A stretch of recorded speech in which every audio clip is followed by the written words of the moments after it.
মারে, তোর দুর্দশা দেখলে না বুকের ভেতরটা কেমন যেন করে ওঠে। যেখানে তোর মতো মেয়েদের বিয়ে করে একটা সংসার করার স্বপ্ন থাকে, সেখানে তুই এখনো বাবার বাড়িতে থেকে ঘানি টানছিস। এগুলো আসলে অনেক খারাপ হচ্ছে তোর সাথে।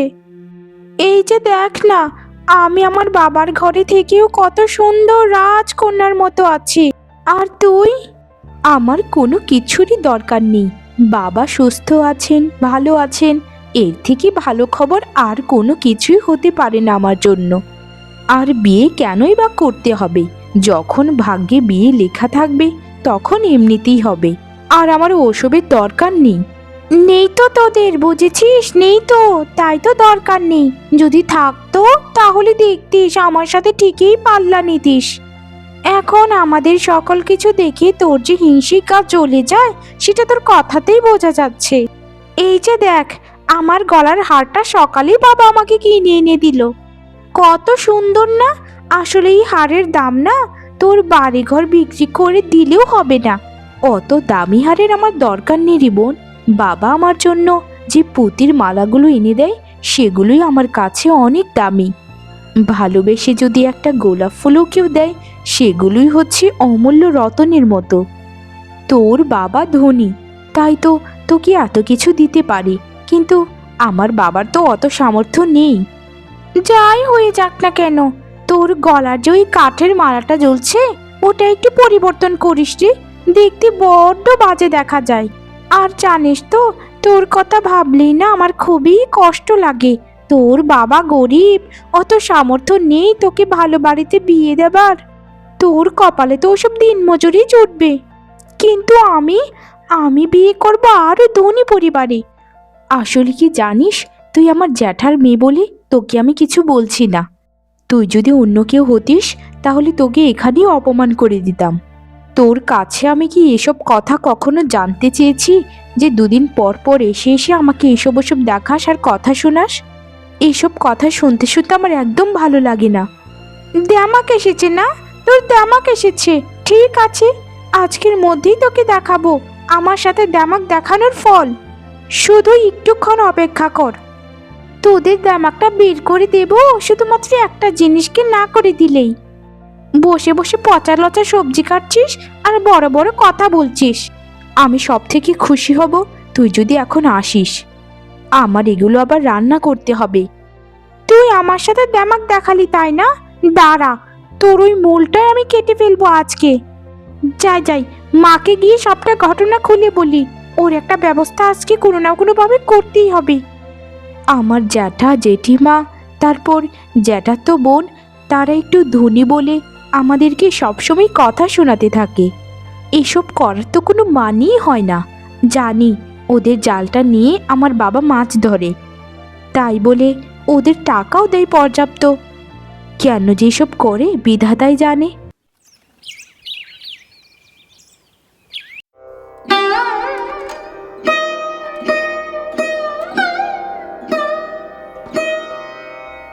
কাজ নেই, কর্ম নেই, জালে মাছও উঠছে না।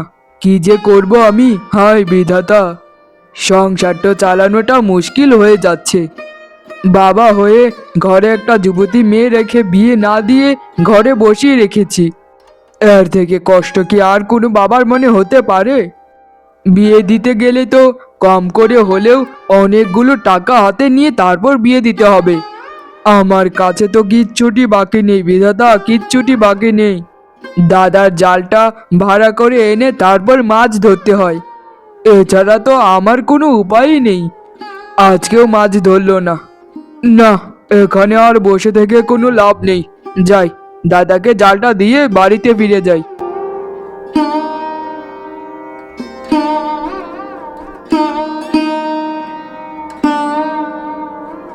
কি গো, দুদিন ধরে যে জালের কোনো ভাড়া টাড়া পাওয়া যাচ্ছে না, তা এভাবে কি জাল নিলে হবে?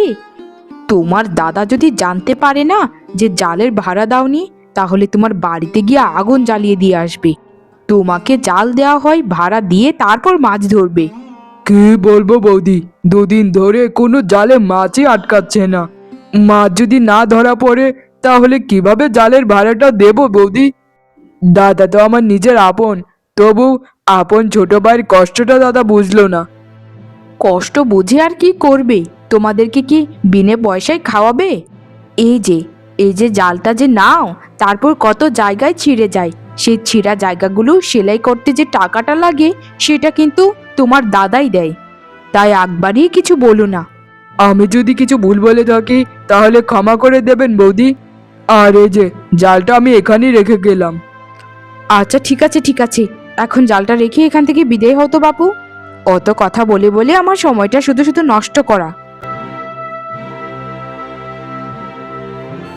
মরতে পারে না এরা, এত গরিব, না খেয়ে থাকে তবু বেঁচে থাকার আশ্বাস যে কোথা থেকে পায় কে জানে। যত সব, দুদিন পর পর টাকা দেবে, আবার বড় বড় কথাও বলবে। বাবা, ও বাবা, তোমার মনটা আজ খারাপ যে এত? আজকেও বুঝি জালে কোনো মাছ ধরা পড়লো না? না রে মা, আজকেও জালে কোনো মাছ ধরা পড়লো না। কিন্তু তুই কি রান্না করছিস মা? ঘরে তো কোনো আনাজপাতি কিচ্ছুটি নেই।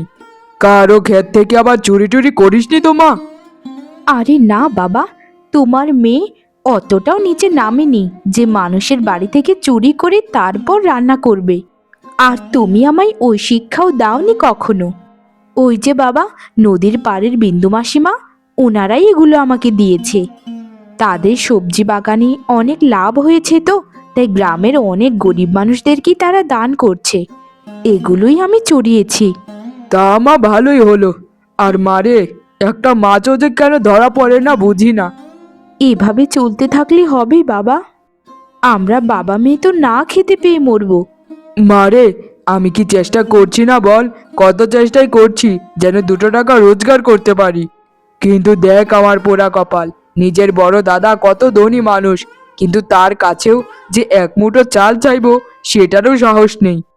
আর চাইলেই বা কি বাবা, ওরা তো কখনোই আমাদেরকে কোনো কিছু দিয়ে সাহায্য করবে না। ওদের কাছে আমরা হচ্ছি ফেলনা বস্তু।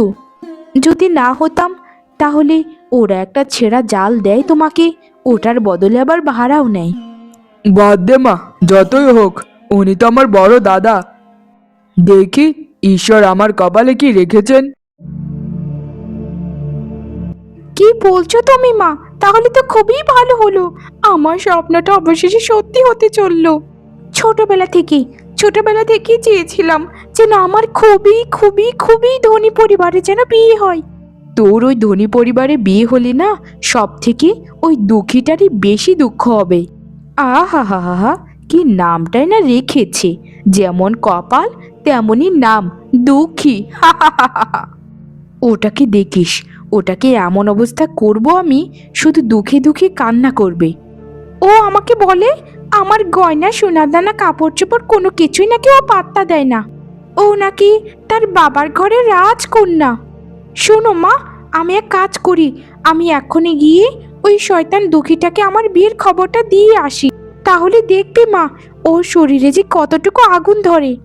ছোটবেলা থেকেই তো ও আমাকে হিংসে করে মা, সব সময়। তুমি থাকো মা, আমি এক্ষুনি যাচ্ছি।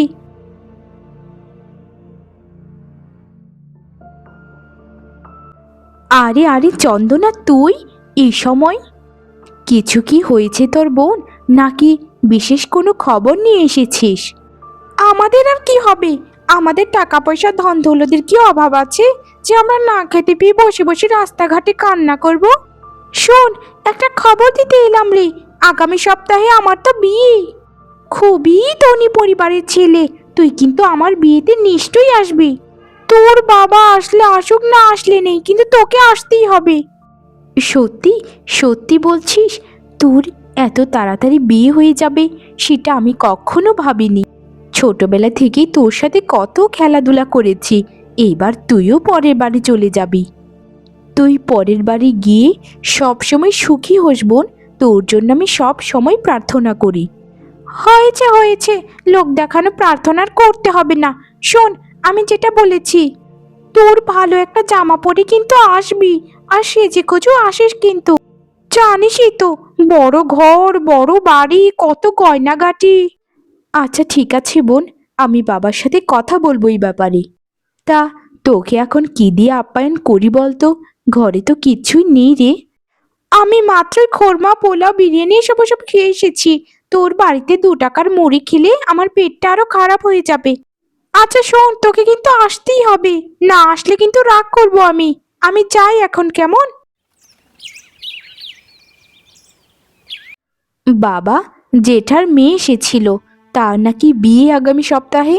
জ্যাঠা কি তোমার কিছু বলেনি? আরে কি বলিস মা, তাই নাকি? না রে মা, তোর জ্যাঠা তো আমাকে এইসব ব্যাপারে কিচ্ছুটি বলেনি। আজ সারাদিন তো তোর জ্যাঠার জমিতেই কাজ করছিলাম। কি বলছো তুমি বাবা? তুমি জ্যাঠার জমিতে কাজ করছো? আমায় তো বলনি তুমি। কি করব মা, সংসারটা তো চালাতে হবে। আর তোর বিয়ের জন্য অনেক খরচাপাতি আছে, সেগুলো টাকা জমাতে হবে না? তোর বয়সী মেয়েদের সবারই বিয়ে হয়ে গেছে। আমার বিয়ে নিয়ে তোমার এত ভাবতে হবে না বাবা, তুমি ওসব চিন্তা একদম ঝেড়ে ফেলো। এখন শোনো বাবা, আমি কি জ্যাঠার মেয়ের বিয়েতে যাব? আমার না মন সায় দিচ্ছে না বাবা। তোমাকে যেখানে নেমন্তন্ন করেনি সেখানে আমি কোন লজ্জায় যাই? আহা মা, আমরা গরিব মানুষ, আমাদের কি জনে জনে নেমন্তন্ন করবে? শোন মা, আমার তো অত ভালো কাপড় চোপড় কিছু নেই।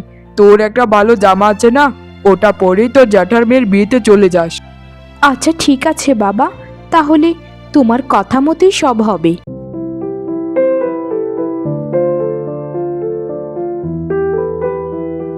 চন্দনা, সত্যি বলতে কি জানিস, তোকে একদম রাজকুমারীর মতো লাগছে। এত সুন্দরী লাগছে তোকে, যেটা আমি ভাষাতে প্রকাশ করতে পারবো না। সুন্দরী লাগবে না কেন, লাগতেই যে হবে। দেখেছিস আমার গায়ে কত গয়না? এই সব কিছু আমাকে শ্বশুর বাড়ি থেকে দিয়েছে। আর দেখ, আমাদের বাড়িটা কত সুন্দর করে সাজিয়েছি। জীবনে তো এসব দেখিসনি, তাই তোকে দেখালাম আর কি। আসলে বোন, আমি জীবনেও এত সুন্দর বাড়ি সাজানো দেখিনি। তোর বিয়েটা কত ধুমধাম করে হচ্ছে, ভাবতেই ভালো লাগছে। শুধু একটাই চাওয়া, তোর বিয়েটা যেমন ধুমধাম করে হয়েছে, তোর জীবনটাও যেন এই বিয়ে বাড়ির মতোই সাজানো হয়।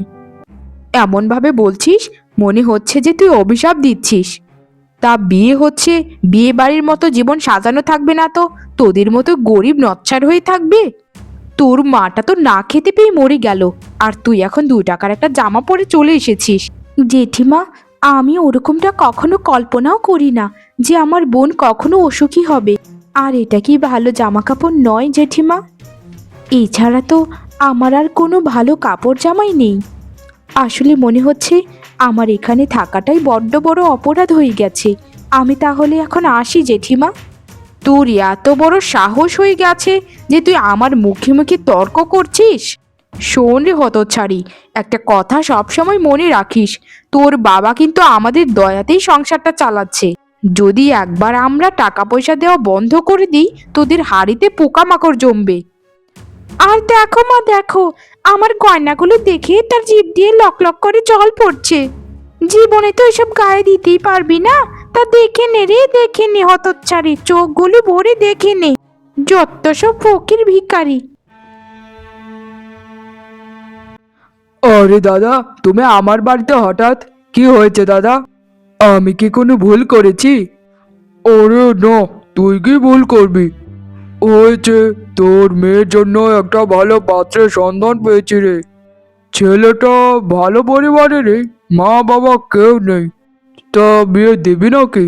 দাদা, যদি ভালো হয় তাহলে দেব না কেন? আর তুমি তো সবসময় আমার ভালোই চেয়েছো, খারাপ তো চাও না। মেয়েটাকে যদি একটা ভালো করে বিয়েটা দিয়ে মরতে পারতাম, তাহলে কত শান্তি হতো। ওরে, ছেলে ভালোই হবে, বিয়ে দিয়ে দেখ, মেয়ে সুখী হবে। তা শোন, যদি রাজি থাকিস তাহলে আমাকে জানাস, কেমন? আমি এখন আসি। আরে দাদা, এত বছর পর আমার বাড়িতে এলে, কিছুটি খেয়ে যাও অন্তত। আরে না না, আজ আসি।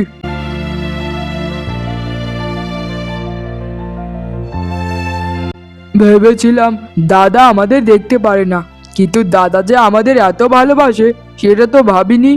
হয়তো আমারই দেখার ভুল ছিল। দাদাকে সবসময় স্বার্থপর ভেবেছিলাম, কিন্তু এখন দেখা যায় আমার মেয়ের কথাও দাদা চিন্তা করে। বাবা, বাবা তুমি তো জানোই আমার মা মরা মেয়েটা।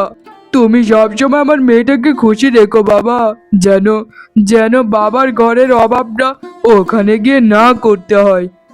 তোমার হাতে আমার মা মরা মেয়েটাকে তুলে দিলাম বাবা। বাবা, আমি জানি না তোমাকে ছেড়ে কি করে থাকবো, কিন্তু বাবা, তোমাকে আমার খুব বেশি মনে পড়বে। আমি তোমাকে ছাড়া থাকতে পারবো না বাবা। তুমিও চলো না আমার সাথে বাবা, আমরা সবাই মিলে একসাথে থাকবো।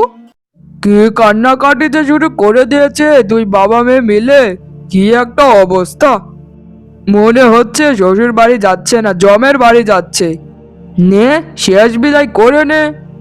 কোথায় যে ফাঁসলাম কে জানে। মানে বাবা, বলছিলাম যে আমাদেরকে যদি একটু বিদায়টা তাড়াতাড়ি দিয়ে দিতেন তাহলে ভালো হতো।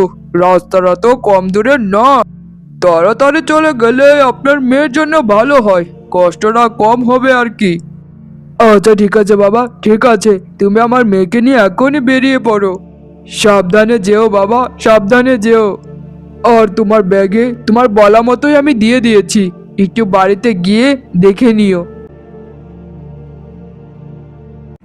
আপনার ঘরে বউ হয়ে এসেছি, মাত্র একদিনও হলো না, এখনই আমাকে মেরে মেরে কি অবস্থা করেছেন। আমি যদি জানতাম যে আপনি এত বড় লোভী একজন মানুষ, তাহলে আপনার কাছে জীবনও বিয়ে করতাম না। ও হতচ্ছাড়ি, মুখটা একদম সামলিয়ে কথা বল। এমনিতে তো তোর মুখে দিয়েছি কয়েক ঘা, আরো দেব। কি ভেবেছিস রে, কি ভেবেছিস? যেটা বলেছিস সেটাই কর। তোর বাবাকে বল যে বাড়িটা বিক্রি করে সবগুলো টাকা আমার হাতে তুলে দিতে, তাহলে তোকে আমি রাজরানী করে রাখবো আমার সংসারে।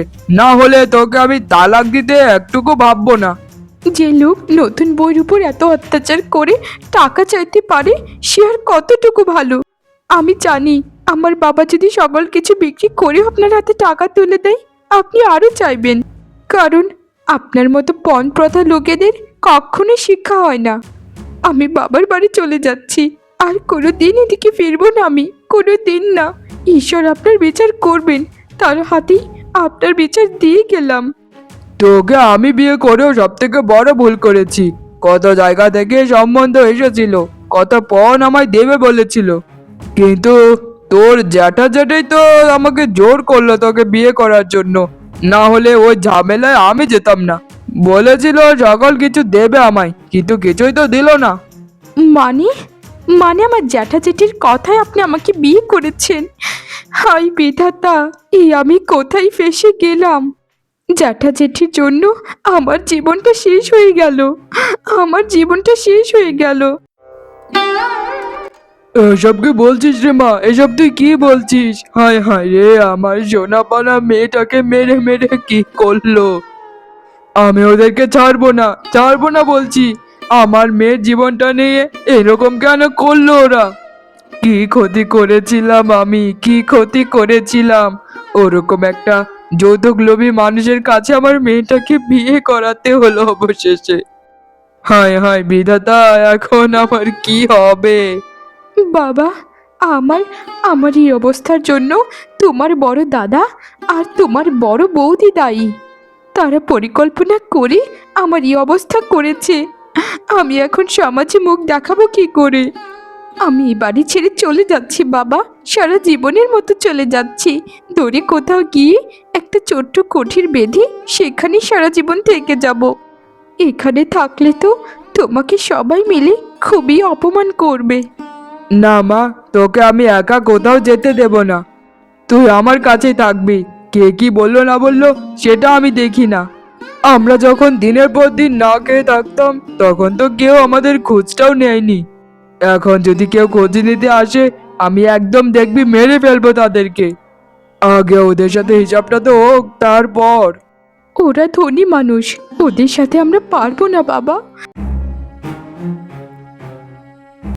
দাদা, বৌদি, তোমরা আমার মেয়ের সাথে যা করেছো, এর শাস্তি তোমাদেরকে বিধাতা নিশ্চয়ই দেবে।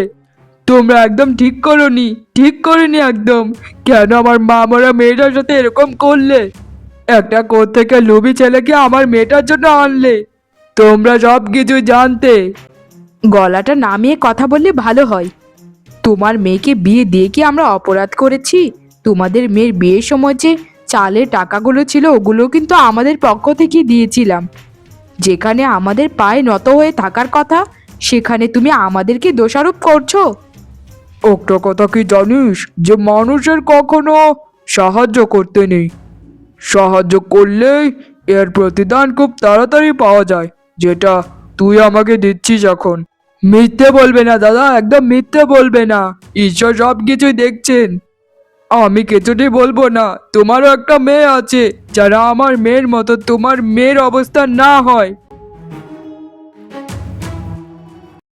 সংসারটা থাকলো না মা, বাবা, সংসারটা থাকলো না। কার কাছে বিয়ে দিয়েছিলে তোমরা? সে তো আরেক জায়গায় বিয়ে করে ফেলেছে। সে শুধু আরেক জায়গায় নয়, আরো 4-5টে বিয়ে করেছে আলাদা জায়গায়। আমার কি হবে গো? আমাকে তাড়িয়ে দিয়েছে বাবা মা, আমাকে তাড়িয়ে দিয়েছে। ওই ওই রে, কে বলছিস সব? আর ওই ওই ছেলেটা কোথায় গেল তাহলে? ওই তো একটু তাড়াহুড়ো করে বিয়েটা দিয়ে দিয়েছিলাম, তোকে না এতগুলো গয়নাও দিয়েছিল, সেগুলো কোথায়? সব গয়না নকল ছিল বাবা, সব গয়না নকল ছিল। পুরোপুরি আমাদের সাথে প্রতারণা করেছে। আমার বাড়ি থেকে যা যা দিয়েছিলে সবকিছু নিয়ে রাতের মধ্যে লাপাত্তা হয়ে গেছে। সকালে উঠে দেখি সে নেই।